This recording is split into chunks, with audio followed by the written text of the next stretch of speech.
Welcome to Christchurch Mansion, a large Tudor mansion house that is more than 500 years old.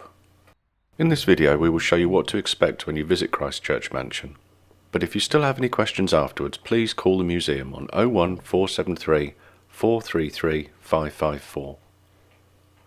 The mansion contains many period rooms and a large collection of portrait and landscape art across 2 floors. Due to the age of the building, there's no lift and the first floor is accessible via 3 staircases.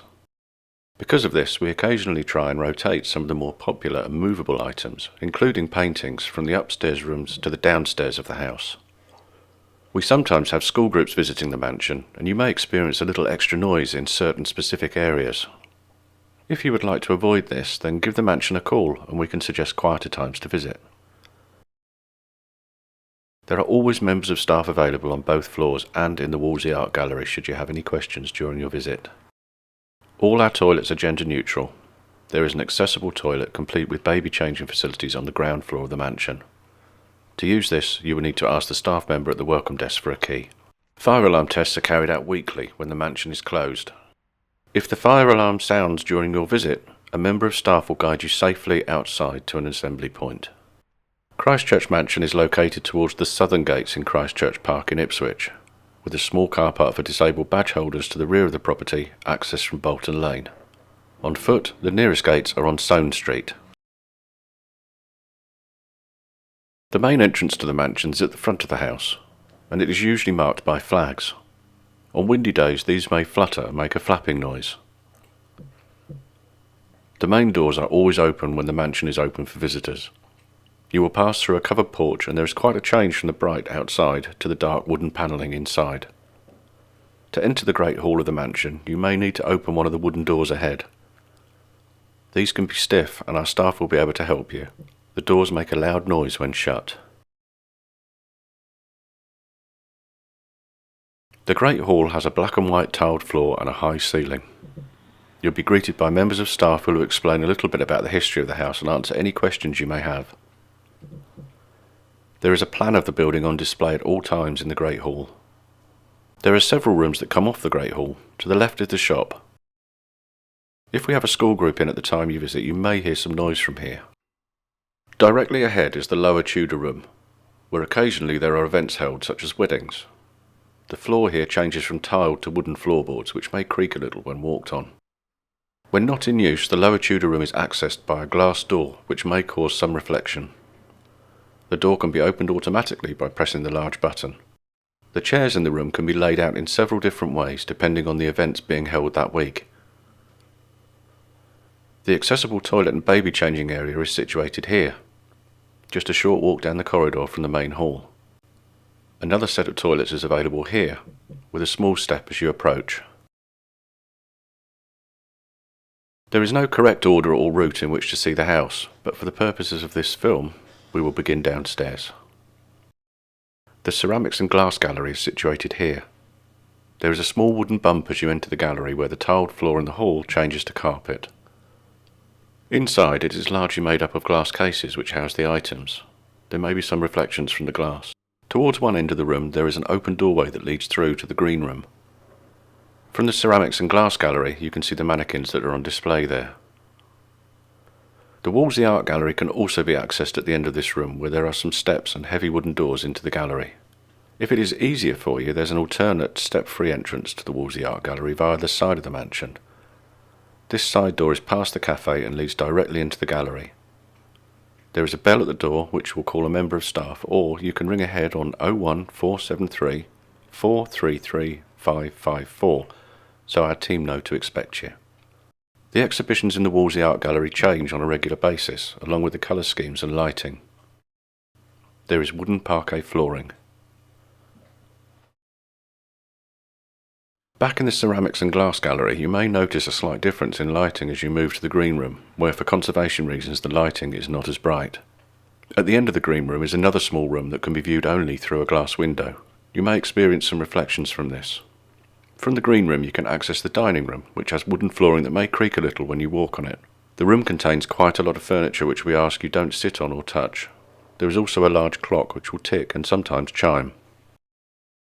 As you move into the Queen Anne room, the wooden floor changes to carpet and there's a slight bump underfoot in the doorway. You will also pass the main staircase, which is the widest of the 3 staircases in the mansion. The Queen Anne room leads back to the Great Hall, where you can access the rest of the ground floor. The corridor here is made up of stone flagstones and can be a little uneven in places. From this corridor you can access the kitchen, where occasionally there may be a school group doing activities. The kitchen also has the same flagstones, and towards the fireplace there's a life-size model of a pig being roasted on the fire. At the end of the room is a door that leads to a cafe, and you may be able to smell the food and drink being prepared. If the cafe is busy, you may hear some noise from here. Back in the corridor you will pass the 3rd set of stairs before entering the servants' hall. The servants' hall has the same flagstones and features some mannequins as part of the display. The passageway leads you to the wash house, which has a raised wooden step in the doorway and then quite a deep stone step down as you enter the room. The door at the end leads to the butler's room, which is accessed from another step. It has a polished wooden floor that can sometimes creak when walked on. There is another step leading to the estate office. As you enter this room there is a video screen which plays a narrated presentation on a loop. This room leads to the corridor that takes you back to the Great Hall. Using the wider staircase next to the Queen Anne room, at the top you will be able to see the mannequin in the next room, which is the library. The room has a rope around waist height along the length of it, which will set off an alarm if it is crossed. If the alarm is triggered during your visit, a member of staff based on this floor will reset it as quickly as possible. There is also a large clock which will tick and sometimes chime. Beyond the staircase is the Rococo drawing room, which has the same alarmed rope along the side. All of the rooms along this section of the house have blinds closed to prevent daylight fading or damaging the items on display. This means the rooms can be a little dark. At the end of the drawing room is a doorway, which is quite narrow and has a step up into the north corridor. The north corridor is carpeted, however the wooden floorboards underneath can be a little uneven and creaky. There are paintings on the walls throughout this corridor, many of which are portraits. To the right is the state bedroom, which is viewed from a half doorway. You may need to lean in a little to see the whole room.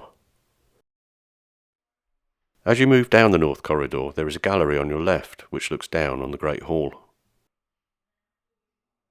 The middle staircase is here, before you reach the upper chamber at the end of the corridor. The clear glass doors at the entrance to this room are normally kept open.